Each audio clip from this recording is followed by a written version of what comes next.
What's up, guys? Pleasure to be back. We're going to talk about Sean Strickland and his last fight.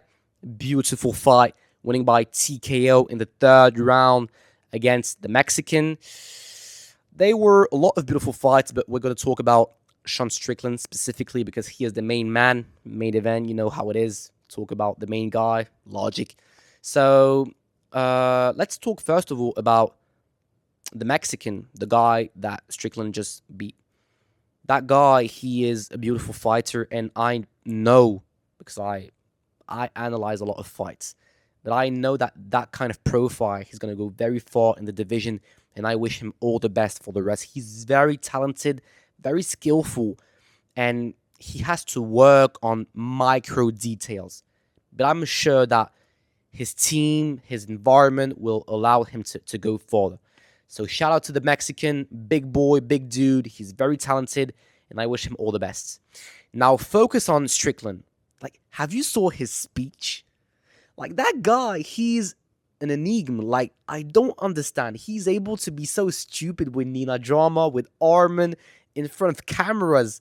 But when it comes to do beautiful speeches, he is like the go guys. Like his speech about the Mexicans saying that the real champ is not me, it's him because he has a beautiful family, wife and kids, mom and dad, a stability. He has a beautiful environment, beautiful coaches, and he is the main man of the night. And like when I hear Strickland talking about those kind of things, emotional details, I'm like, what's going on? Like, is he a trash talker? Is he a guy of dark humor? Like, who is that guy? For real. I love Strickland. I love the fighter.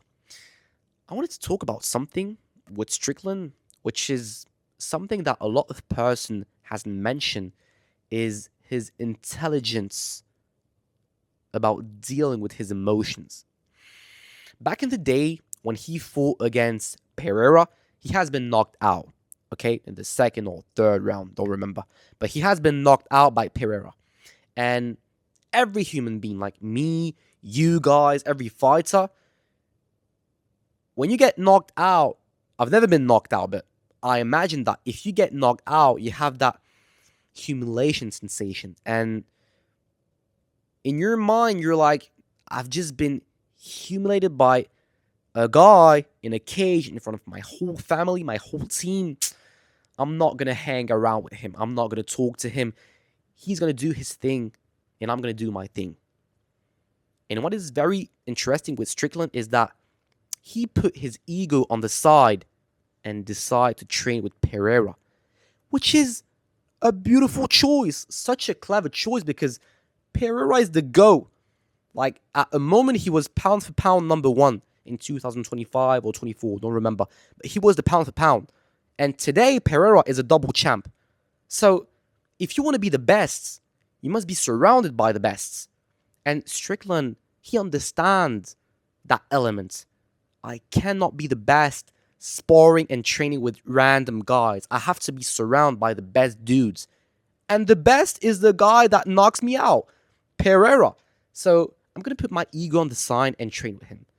And just for this, I wanted to say big up to Strickland because he is mature. He has that maturity to think about the future and not the present. And this is like, wow, very big detail. I'm going to talk about his press conference and his tweet saying that Chimaev and Imavov are Pussy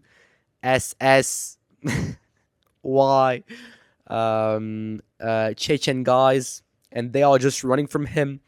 Strickland is just crazy. At the press conference, like UFC, they cut his micro because he was saying such crazy things. That's why I love him.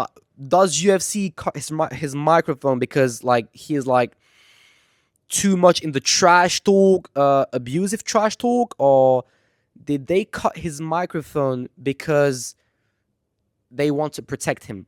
I don't know, but they cut his microphone, and the scene was just hilarious, like so funny to watch.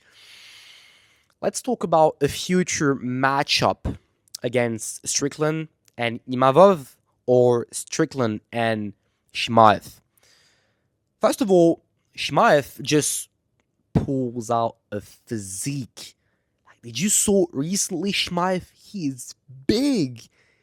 And it's not like body fat, big body fat. He's like a very natural. I think that I don't know if he's on steroid. I don't know if he just, you know, pulls a lot of weight, but he is massive, guys. I never saw Chimaev that massive. And he's almost getting nearer to the to the heavyweight division. He is enormous. So, what a big baby. What a big boy. I think that in the future, he will even be able to go to the heavyweight division. And if he gets the belt in the light heavyweight, we can potentially have the first guy to have 3 belt like in the same time. Middleweight, light heavyweight, heavyweight. It's possible. It's really possible. Like Topuria, featherweight, lightweight, and welterweight. The future is very interesting for the UFC. A lot of beautiful things can happen, and I think that it's just a question of time before beautiful things are going to pop out. So, Chimaev, he did a very interesting move, is to move to the higher division possible, like the division just in front of the middleweight division. Why? I'm going to explain you why. Imavov and Chimaev, both of them belong to the same country and to the same ethnic, which is the Chechen ethnic. And instead of having 2 belts in the same time and like destroying the career of Imavov, because Dana, he doesn't like Imavov. And if Chimaev beats Imavov, it's gonna like destroy all the title run for Imavov to get a new chance for the title shot.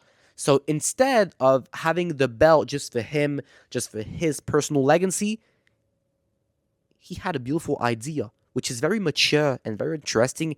He's like, okay, we are both from the same country, from the same village. I don't see the point destroying my brother. I'm going to move to the higher division, and he's going to take the belt from the lower division. So we are going to be 2 champions from 2 different category division, and we're going to have more influence in the MMA UFC roster. Like, this is so clever and mature from his part that I just want to say, like, big up and shout out to my brother Chimaev. Like, very clever and very mature. Just love it. If we talk about a potential matchup against Strickland and Imavov, it's going to be very, very complicated. Volume 1, first fight against both of them. As you guys remember, Imavov, he lost by a decision, and it was a very, very interesting fight. A lot of engagement, a lot of determination from both sides. But knowing Imavov and knowing his style in that fight, he was like crisp. He was like, he wasn't himself. He wasn't natural. He was, I think, very stressed, and he wasn't at 100% of his capacity. So I think that it's one of the main reasons why he lost the fight. And the revenge will be beautiful because both of them are in their prime. Like Strickland, he's a former champ. Imavov, he's just doing his thing and pushing forward to have a chance for the title shot, which is, I think, is going to get is going to happen in 2026. So if there is a potential revenge, you guys might think I'm crazy, but I'm going to go for Imavov. I'm not saying this because I'm French. Not at all. I'm saying this because Imavov at 200%, he is so dangerous. He knocks out Adesanya, guys. Do you guys realize? He's like out killing most of the dangerous fighters in the world. Caio Borralho, uh, Cannonier. Of course, it might sound like random fighters, but they are very talented. And I think that at the highest level of the competition, I see Imavov winning against Strickland. He's younger, he is more promising, and he's more talented. And I think that his wrestling game that is even better and getting even more dangerous. I think that in the future he might be champion. If it's a matter of life or death, I'll put a coin and I'll bet on Imavov being champion one day because that guy, he is too talented. Now, if we talk about a potential matchup against Chimaev and Strickland, guys, let's not lie. Chimaev, there is no way you spend 25 minutes inside the cage with him and he doesn't bring you down. And when he brings you down, like, look what he did to Drakus, to Whitaker. When he brings you down, it's like game over. So I see Chimaev winning against Strickland in a potential matchup, which is a matchup that can happen, I think. The last time I saw a guy putting problems to Chimaev was Kamaru Usman. And Kamaru Usman, when he fought against Chimaev, it was a short notice. Guys, I'm going to do a video with Kamaru Usman. Because that guy, he is so incredible. One of the best of all. One of the best of all time. Yes.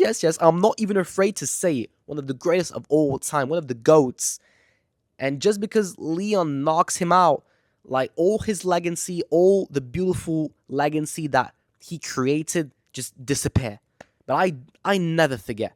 Kamaru Usman prime was incredible. And I saw recently a fight in the welterweight division of Kamaru against Strickland.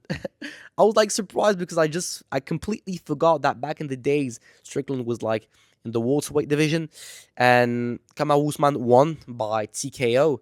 And it's just to make you realize how far was Kamaru Usman.